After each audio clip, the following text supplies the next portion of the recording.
Pemirsa, suasana haru mewarnai pemakaman Nicky Chelsian dan Gibran Ahmad Ramadan, korban pembunuhan. Keduanya dimakamkan secara terpisah dari bapaknya di TPU kampung setempat. Pemakaman dihadiri keluarga dan juga kerabat.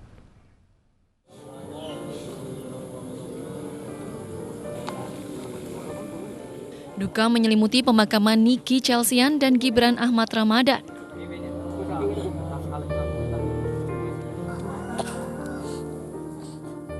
Kedua korban dimakamkan secara terpisah dari sang ayah di kampung halaman di kawasan Oleng Balaraja.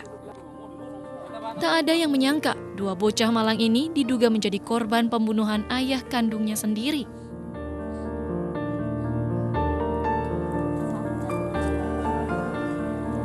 Jadi disangka saya mah kan bersatu aja, jadi cekcok di rumah tangga gitu, disangka saya mah nggak bisa gitu. Katanya sebelum lebaran itu udah anaknya sama bapaknya, Lala di sini gitu, kerja juga diantar jemput sama keluarganya di sini gitu.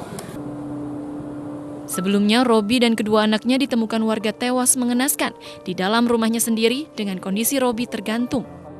Nicky Chelsian, anak pertamanya, ditemukan di dalam kamar dengan leher terikat tali, sedangkan Gibran Ahmad ditemukan di dalam drum air dengan kondisi kepala terendam air dalam posisi terbalik.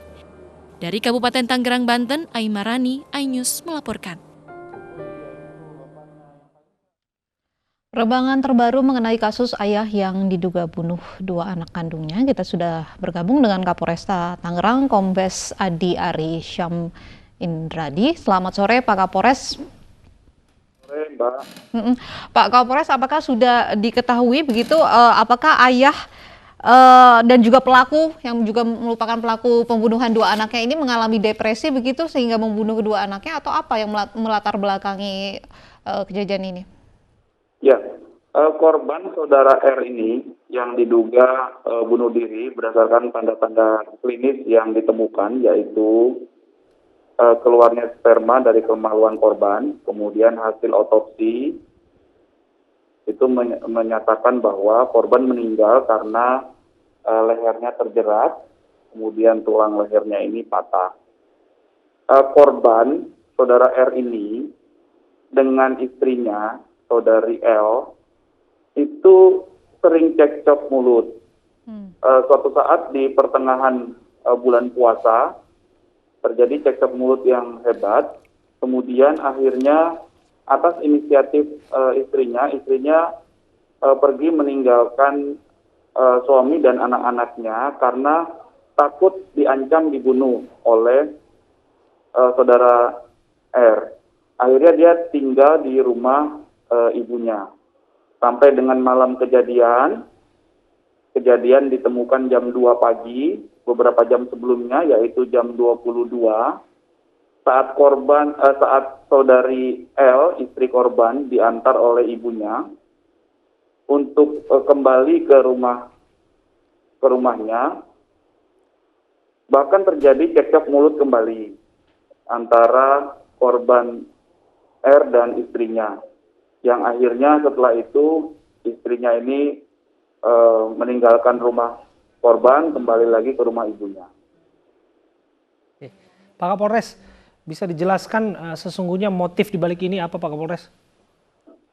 Ya, jadi berdasarkan fakta penyidikan, maka 4 orang saksi yang pertama kali mendatangi TKP yang akan menolong korban, itu masuk dengan cara mendobrak pintu rumah korban. Kemudian saat mereka fokus pada asap yang banyak di dalam rumah korban, akhirnya mereka berhasil menemukan 3 jenazah korban, yaitu korban dan kedua anaknya.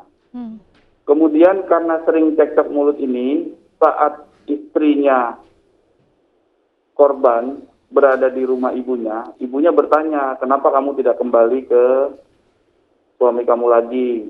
Istrinya menjawab, saya takut diancam, karena pernah diancam akan dibunuh. Dan ibunya juga pernah mendengar dari istrinya bahwa si saudara R ini pernah mengatakan ke istrinya bahwa kamu akan menyesal, tidak akan ketemu anak kamu lagi. Untuk penyebab cekcok antara korban R dan istrinya ini masih kami dalami. Baik. Karena ibu mertua. Baik, itu Pak juga Kapolres, belum- mohon maaf, kita harus mendengarkan kumandang azan maghrib terlebih dahulu. Baik. Terima kasih sudah bergabung bersama kami di Aini Sore.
Pemirsa, Komisi Pemberantasan Korupsi menahan mantan Direktur PT Dirgantara Indonesia Budi Santoso.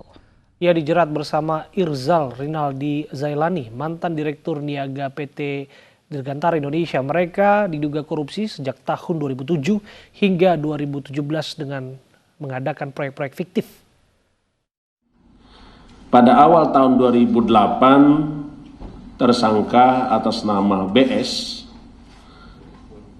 ini sebagai Direktur Utama PT Dirgantara Indonesia yang bersama-sama dengan tersangka IRZ selaku Asisten Direktur Utama bidang bisnis bersama-sama dengan para pihak yang lain melakukan kegiatan pemasaran penjualan di bidang bisnis di PT Dirgantara.